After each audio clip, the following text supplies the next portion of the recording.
Hi guys! So for today's video, gagawa tayo ng palitaw. Meron akong ditong 2 packs of glutinous rice flour or malagkit powder and flavored na ube. Konti lang ang gagamitin natin.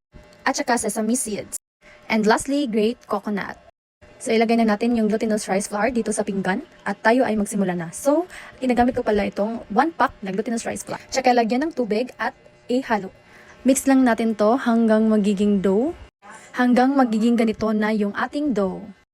Yung isang dough, lagyan natin ng ube flavor para naman merong kulay yung isa. Mix lang natin hanggang makuha natin yung gusto nating kulay.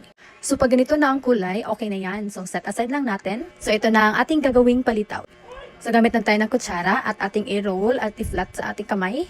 I-form lang natin ng pabilog. At ganito karami ang nagawa kong white na palitaw. Gamit tayo ng ibang pinggan kasi hindi na makasya. So ito lahat yung nagawa kong white na palitaw. At sa ube flavor naman. Same process lang sa pagbilog ng ube palitaw.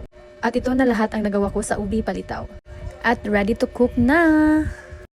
Lagyan muna natin ng asukar yung ating grated coconut. At mix lang natin. I-fry lang natin yung sesame seed. Pag nag-brown na, okay na yan.